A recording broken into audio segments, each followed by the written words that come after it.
Bonjour.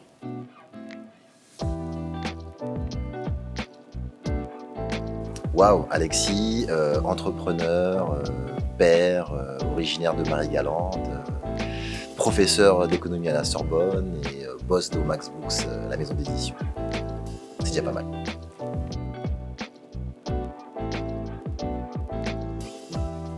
Le do it yourself, c'est-à-dire cette philosophie de faire par soi-même, de n'attendre personne, de lancer en fait des projets et d'apprendre à les maîtriser au fur et à mesure, et l'envie de transmettre et de partager des récits incroyables d'Afro-Américains.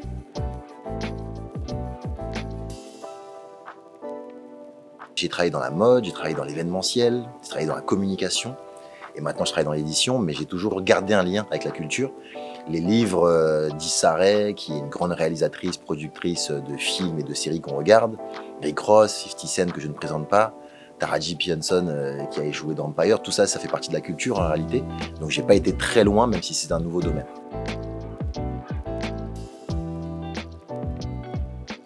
Parce que lorsque je cherchais des exemples de personnes qui me ressemblaient, qui avaient un peu le même parcours que moi, la même tête que moi, les mêmes idées que moi, la même culture que moi, bah, j'en trouvais pas, en fait, ni en France, ni aux États-Unis, même parmi les grandes réussites capitalistes comme Elon Musk ou Steve Jobs, bah, personne ne me ressemblait. Et les personnes que j'ai trouvées qui avaient des parcours inspirants et vraiment comment dire, bien concrets dans ce genre de domaine venaient des États-Unis, donc c'est pour ça que j'ai choisi eux particulièrement.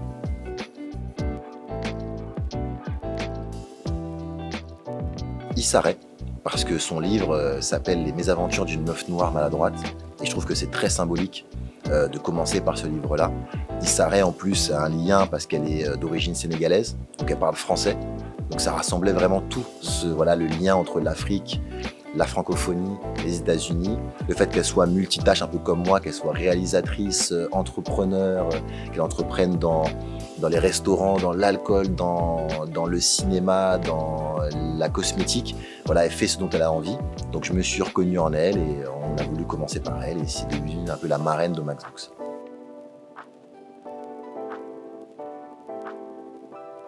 C'est très compliqué. C'est très compliqué, mais justement, ça te challenge parce que les États-Unis et les Américains en particulier sont des personnes qui ne rigolent pas avec le business. Donc à partir du moment où tu veux comment dire, t'approprier leur image et décider de travailler avec eux, il faut vraiment te mettre au niveau des droits, au niveau de la négociation, au niveau des connexions. Et ça te challenge à un point où j'aurais jamais cru possible le fait de m'asseoir à une table avec 50 Cent en lui disant voilà, on va bosser ensemble. Et pourtant, je l'ai fait, donc comme quoi il faut croire en ses rêves et toujours travailler pour aller plus loin.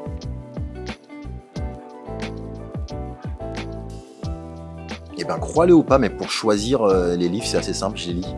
Je les lis en fait, et à la fin, quand je ferme un bouquin, si j'ai envie de changer le monde, si j'ai envie de croquer le monde, si j'ai envie de prendre un avion et de partir à New York pour monter une nouvelle société, eh ben, je me dis, ok, ce livre-là m'a vraiment motivé et je pense qu'il va motiver d'autres personnes. Donc c'est simplement mes lectures personnelles.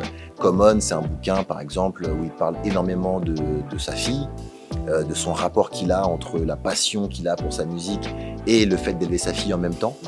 Voilà, ayant une fille moi-même, je me suis dit ça allait pouvoir servir à énormément de pères entrepreneurs, de mères entrepreneurs, donc let's go, on fait celui-là. Mais si je peux même pas parler de commercial parce que Issa Rae n'est pas non plus un personnage supra méga connu en France. Son bouquin s'appelle Les mésaventures d'une meuf noire maladroite, donc autant te dire que c'est pas le livre le plus simple à vendre. Mais voilà, ça fait que c'est un livre qui change la donne, donc c'est parti.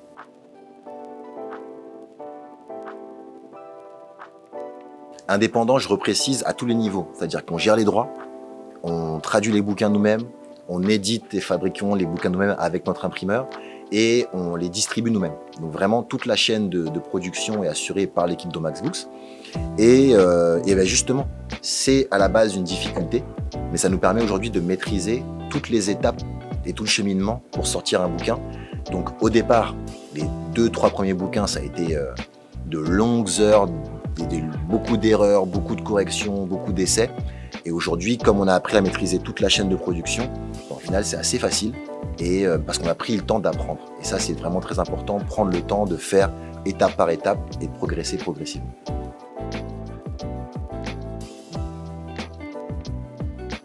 Je lui dirais de croire un peu plus en lui, parce que souvent, ce qui m'a freiné, ce ne sont pas forcément les autres, c'est pas forcément les difficultés, c'est vraiment le fait de prendre conscience et de prendre conscience aussi du fait que tout est possible à partir du moment où on travaille et d'arrêter de se poser un peu trop de questions et de savoir si on va bien faire, de penser au regard des autres, juste de foncer et t'inquiète, ça va réussir, voilà, t'es sur le bon chemin.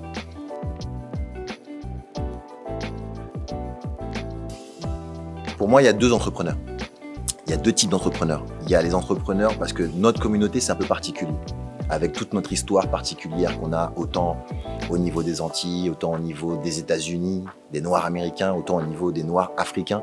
On a en fait une histoire à réécrire, on a une histoire à amener plus loin que celle qu'elle est aujourd'hui, de par, ne serait-ce que par le respect pour les personnes qui ont combattu pour qu'on soit là aujourd'hui en train de discuter autour d'un micro.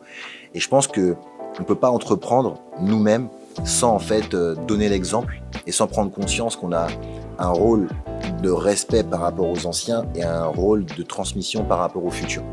Et donc, moi aujourd'hui, j'arrive pas encore, même si c'est l'un de mes buts, j'arrive pas encore à entreprendre en me disant waouh, on va vendre 200 000 micros comme ça et lancer juste une entreprise de micros. J'ai toujours besoin d'avoir un sens dans ce que je fais. Et je pense que c'est moi personnellement le type d'entrepreneur que je recherche, avec qui je recherche à collaborer, avec qui je recherche à échanger.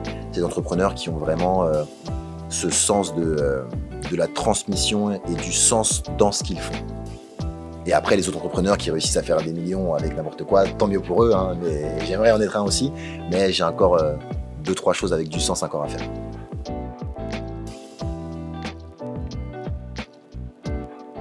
Bah, ça a été très particulier pour moi, parce que je suis, comme on dit, un pur produit de la banlieue de Paris. Moi, j'ai vraiment grandi dans le 93, mes connexions étaient là-bas, mon influence était là-bas. J'ai écouté beaucoup plus de rap dans mon adolescence que de musique afro-caribéenne, que de culture afro-caribéenne. Limite, j'ai envie de te dire, c'était même quelque chose à l'époque qu'on repoussait un peu. C'était la culture des parents, c'était la culture des mariages, c'était la culture des baptêmes, voilà, c'était pas quelque chose qu'on... Voilà. Mais avec le temps, avec l'âge, avec le fait de vouloir transmettre à ma fille vraiment cette culture, voilà, je me suis replongé dedans et puis j'ai eu la chance aussi de bosser très tôt avec des artistes comme Admiralty, comme Kalash, comme Izzy Kenenga, comme Dominique Coco. Quand t'as le monument Dominique Coco en face de toi, tu te rends compte que ta culture est beaucoup plus riche que ce que tu imaginais toi en tant que banlieusard.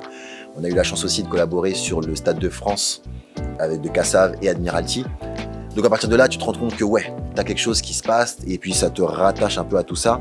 Et aujourd'hui, j'essaie vraiment de rester connecté avec les artistes, avec la culture, avec ce qui se passe. J'ai la chance aussi de collaborer avec l'Agence 88 et l'Oxymore. Donc en soi, voilà, je suis connecté avec la culture à 100%.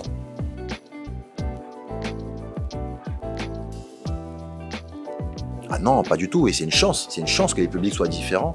L'Ivoirien de Côte d'Ivoire qui vit à Abidjan, obligatoirement sera totalement différent de l'Antillais. Et encore l'Antillais, est-ce que c'est un Antillais qui vit aux Antilles, voilà, il y a plein de personnes différentes. Et justement, avant, c'était une cause de séparation entre les Africains, entre les Antillais, entre la Martinique, entre la Guadeloupe. Aujourd'hui, on se rend compte qu'en ayant analysé qui est qui, on peut aujourd'hui justement se compléter les uns les autres. On peut aujourd'hui trouver une Ayana Kamura qui fait du zouk, on peut trouver une Fanny qui fait des collaborations avec des artistes africains, on peut trouver des Africains anglophones qui s'ambiancent sur des sons antillais. Donc ouais, c'est magnifique, chacun reste ce qu'il est, mais aujourd'hui les mélanges sont incroyables à entendre, et au niveau de la musique, comme au niveau de l'art, comme au niveau du cinéma, comme au niveau de la culture en général.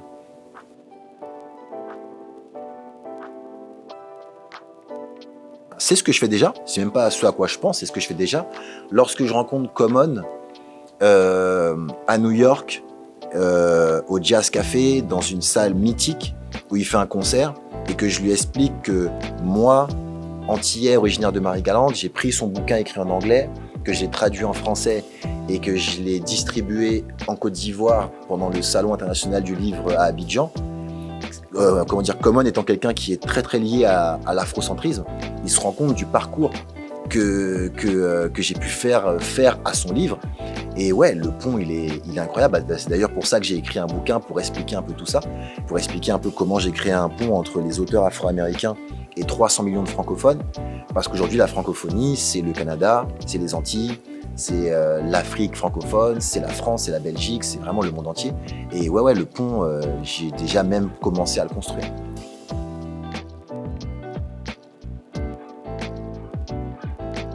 Je rêve d'une biographie d'Admiralty. Je rêve d'une biographie d'artistes comme Dominique Coco. Je rêve d'une biographie d'artistes. Voilà, il y a énormément d'artistes, je pense, qu'on peut poser devant un micro et juste les écouter et retranscrire ça à l'écrit, parce que ce sont des artistes qui, en plus d'avoir amené la musique plus loin, ont créé des choses. Nous, à l'époque, on a produit les premiers zéniths d'Admiralty, les premiers concerts d'Admiralty. C'est quelqu'un qui, au-delà du fait d'avoir amené la Guadeloupe et les Caraïbes ailleurs, a créé des choses. Et ça passe par un travail, ça passe par des défaites, ça passe par des réussites, ça passe par des essais. Et je pense que c'est super nécessaire pour la génération future qui arrive avec tout sur un plateau, de comprendre ce qui s'est passé avant. Donc oui, il faut absolument qu'on se prenne en main, parce que on aura beau faire des podcasts, des vidéos enregistrées, un livre, ça reste. Moi, j'ai des livres de mes parents chez moi. Tu vois ce que je veux dire? Donc ça permet de rester et de graver les messages beaucoup plus longtemps.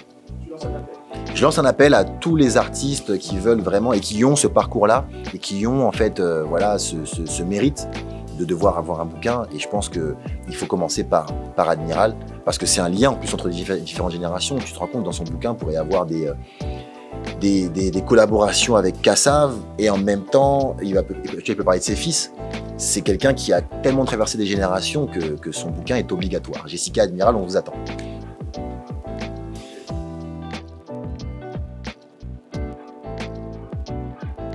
Eh ben écoute, là on a passé 1 an à tout remettre à jour au niveau de Max Books, parce que le succès nous a complètement dépassé. On a vendu 10 000 exemplaires de Rick Ross, on lui a remis un prix pendant le Karikera One Love, voilà justement.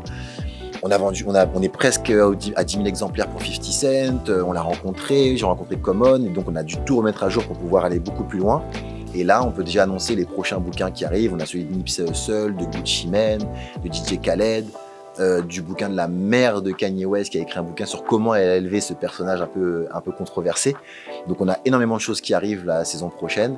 Il y a mon bouquin qui vient d'être disponible, de sortir, où je raconte justement de l'idée jusqu'à la rencontre avec 50 Cent. Voilà, c'est le volume 1, et je vais essayer à chaque fois de raconter un peu tout ce qui se passe.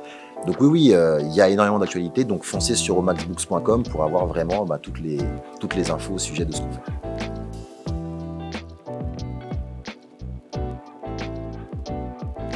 Moi, si j'ai un conseil à donner aujourd'hui aux entrepreneurs afro-caribéens francophones, c'est justement d'oublier qu'ils sont francophones. On a en fait pendant très longtemps eu le regard tourné vers la France, en se disant que c'était une sorte d'Eldorado, de chemin de croix, de but à atteindre.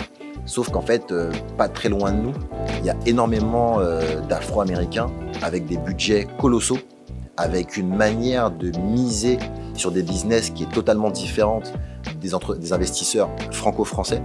Et je pense qu'on a oublié que la distance était beaucoup plus réduite, c'est bête à dire, mais vers en fait les États-Unis. Et je pense qu'en faisant ce petit pas de côté vers la Jamaïque, vers la Barbade, vers les États-Unis, vers en fait en tout cas tout ce qui est anglophone et qui peut avoir un impact énorme au niveau du monde, je pense qu'on irait beaucoup plus vite qu'en allant sans cesse frapper à une porte qui a décidé et qui volontairement reste fermée. Aujourd'hui, en 2025, il faut quand même se rendre compte d'une chose, c'est que peut y avoir des belles réussites, mais le plafond, on le connaît. Donc pourquoi aller s'entêter à aller essayer d'écraser ce plafond lorsqu'à côté, en fait, on n'attend que nous? En réalité, il faut se poser la question aujourd'hui, et je pense que la réponse est plus de ce côté-là que de l'autre.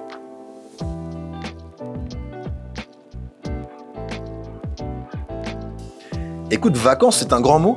parce que, parce que tous les ans, il faut savoir que voilà, je suis associé à l'Agence 88 et à l'Oxymore, et tous les ans, en fait, je me fais même si je peux venir aussi durant l'année, mais je me fais vraiment une obligation de venir voilà, aux Antilles pour tâter le terrain, pour être vraiment à la rencontre du public et à la rencontre de mes associés. Donc vacances, c'est un grand mot. Disons que je déporte mes activités aux Antilles parce que c'est toujours un regain d'énergie et qu'il y a énormément de choses à voir, à vivre ici, les festivals, bref, tout ce qui se passe, c'est totalement incroyable. Donc le programme, c'est beaucoup de lectures pour les prochains bouquins à traduire, beaucoup de connexions, et pendant que je suis à peu près sur le même créneau horaire que les États-Unis, beaucoup aussi de Zoom, d'échanges. Comme je vous ai dit, je pense que vraiment il y a des choses à faire là-bas. Je vais à Atlanta fin août pour l'Investfest, donc pareil, voilà, c'est vraiment quelque chose de... Des connexions sont à faire, vraiment, c'est le conseil que je donne, donc les vacances, entre guillemets. Mais je profite quand même des plages de Marie-Galante, je suis obligé de le placer quand même, c'est très important, c'est chez moi, c'est important.